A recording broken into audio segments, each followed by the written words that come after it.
جب کوئی اچھی چیز سامنے آتی تو دل چاہتا ہے آپ کے ساتھ بھی شیئر کروں، تاکہ ہم جو چیزیں پڑھ کے ابھی تک عمل نہیں کر رہے وہ عمل کرنے لگ جائیں. مجھے امید ہے نماز تو کچھ نہ کچھ امپروو ہوئی ہی ہوگی. آج صدقے کے بارے میں کچھ پڑھتے ہیں، دیکھتے ہیں ہم کیا کر سکتے ہیں. سعودی عرب میں ایک مصری عالم نے صدقہ کی عظمت اور فضیلت پر ایک دل نشین لیکچر ارشاد فرمایا.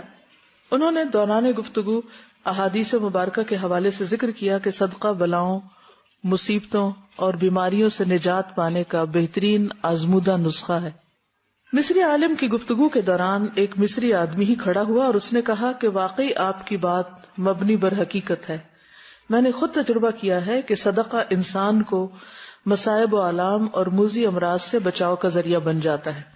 اس شخص نے اپنا واقعہ بیان کرتے ہوئے کہا کہ میں دل کے مرض میں مبتلا تھا، یعنی ہارٹ ڈیزیز تھی، اور میرا مرض انتہائی نازک صورتحال اختیار کر چکا تھا.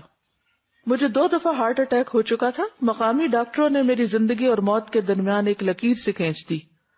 مجھے اپنی موت کے آثار نظر آنے شروع ہو گئے.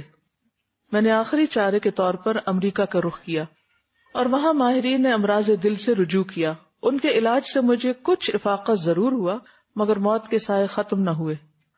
پھر ہر 3 مہینے بعد امریکہ جانا میرا معمول بن گیا. ادویات کے سہارے میری زندگی کی سانس چل رہی تھی.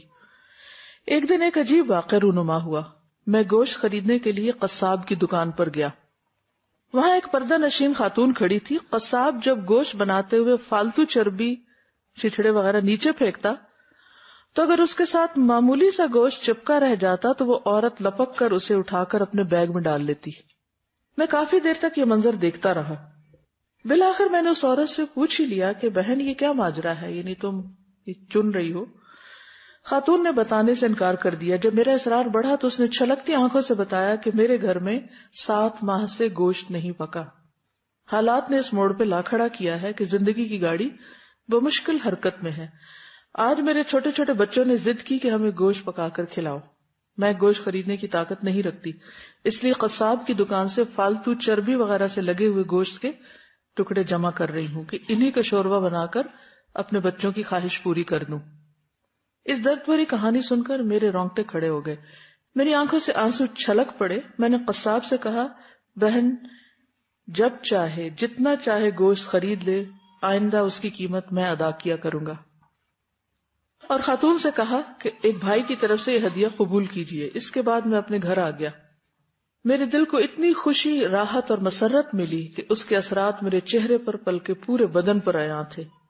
مجھے خوش دیکھ کر میرے بچوں نے بڑی محبت سے پوچھا، ابا جان آج کیا ماجرا ہے؟ آپ کے چہرے پہ تو ہمیشہ فکر سایہ کیا رکھتا ہے، لیکن آج آپ بہت خوش نظر آ رہے ہیں.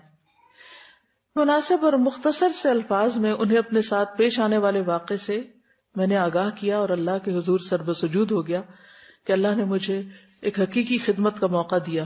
اس کے نتیجے میں مجھے اطمینان قلب کی دولت سے مالا مال کر دیا.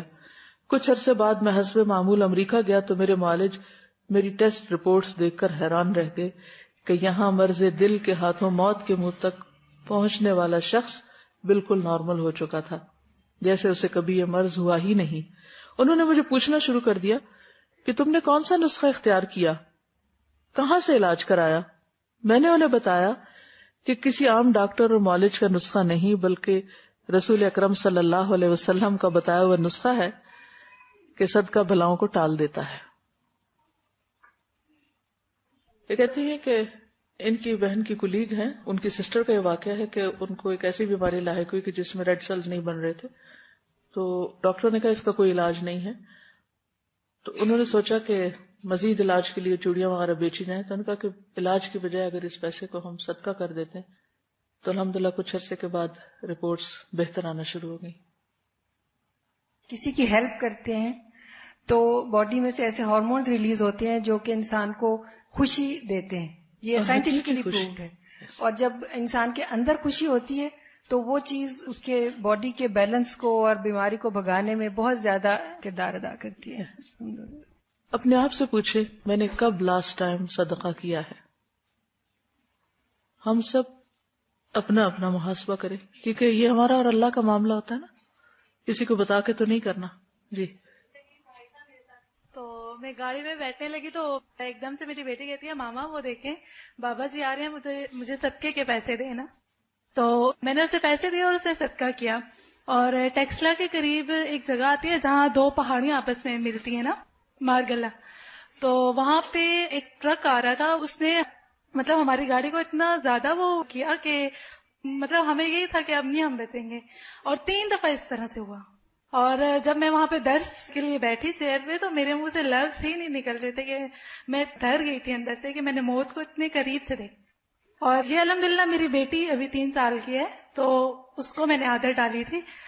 مطلب ہاں جی, اگر ہم کسی کو چیز سکھائیں تو وہ بچے بھی آپ کو بتا یاد دہانی کراتے. بالکل, یعنی اگر آپ بچوں کو سکھاتے ہیں تو خود آپ بھولنے لگے تو وہ فوراً آپ کو یاد کرا دیتے ہیں. یعنی اگر کوئی بیمار ہوتا ہے تو گوشت کا اسپیشل لوگ صدقہ کرتے ہیں, اور کھانے کی کسی بھی چیز کا کیا جا سکتا ہے, اس میں کوئی اسپیسیفک نہیں کہ اس کی گردن ہو یا کوئی اور ہو یا بکرا ہی ہو. اگر کوئی مرغی دینے کی طاقت رکھتا ہے تو مرغی دے دے. اور اس طرح میرے ساتھ ہوا بھی ہے, میرے بھی ہسبینڈ بیمار ہوئے تھے اور وہ بالکل ٹھیک نہیں ہو رہے تھے, اور جب میں نے گوشت کا صدقہ کیا تو اسی رات وہ کافی بہتری ہوئی. اسپیشلی گوشت کا کھانے کا بیسیکلی وَيُطْعِمُونَ الطَّعَامَ عَلَىٰ حُبِّهِ مِسْكِينًا وَيَتِيمًا وَأَسِيرًا.